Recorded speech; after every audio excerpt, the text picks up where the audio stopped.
राष्ट्रीय पार्टी कांग्रेस है, 10 साल से वो केंद्र में सरकार में है। ठीक बात है। लेकिन बिहार में 90 के दशक के बाद से वो अपने अस्तित्व के लिए जूझती दिखाई दे रही है। बार बार अध्यक्ष भी प्रदेश का बदल रही है, नेतृत्व भी बदल रही है।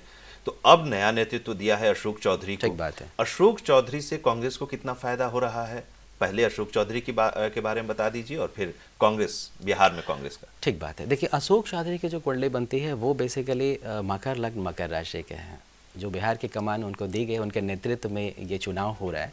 तो ऐसे में चुनाव के दौरान उनकी कुंडली में गुरु की महादशा में केतु की अंतर्दशा लगी है और उसके अंदर में सूर्य और चंद्र की प्रत्यांतर दशा रही चुनाव के दौरान, जो बहुत शुभ नहीं है। पिछले चुनावों में जो न्यूनतम प्रदर्शन था कांग्रेस का 2 सीटों पे थी, ज़्यादा से ज़्यादा वही दोहरा पाएगी ऐसा लगता है, क्योंकि ये खुद तो मैदान में है भी नहीं, ये सिर्फ उनके नेतृत्व में चुनाव रही है, तो खुद विधान परिषद के लिए कूच कर चुके हैं। तो ऐसी स्थिति में दिख रहा है कि बिहार या पूरे देश में अगर देखा जाए कांग्रेस की कुंडली के हिसाब से भी अगर देखा जाए तो स्थितियां बहुत अच्छी नजर नहीं आ रही है। आप देखें, बड़े बड़े जो नेता हैं चुनाव के दौरान जो है कांग्रेस की कुंडली में गुरु बुध शुक्र के साथ शनि की 7.5 चल रही है।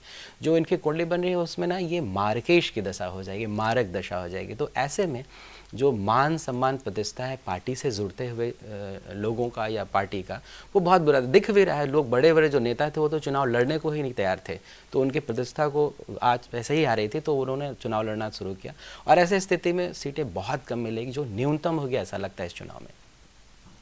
सरकार बनाने में कोई भूमिका बिहार कांग्रेस की नहीं होगी? नहीं, बिल्कुल नहीं। जो स्थिति देखा है बिहार में तो मात्र 2 सीटें तो कोई संभव है ही नहीं दिखाई देता है। यूपीए के ही गवर्नमेंट के आने में संभावनाएं कम दिखाई दे रही। तो ऐसा लगता है कि जो 7.5 का प्रभाव है उनकी कुंडली में गुरु बुध शुक्र जो मार्केश ग्रह बना हुआ है कांग्रेस की कुंडली में, वो ये कंडीशंस दिखाता है कि ये निराशाजनक परिणाम देगा। इसका मतलब क्यों खुद वो सरकार में आ रहे हैं ऐसा बिल्कुल नहीं दिखाई दे रहा है।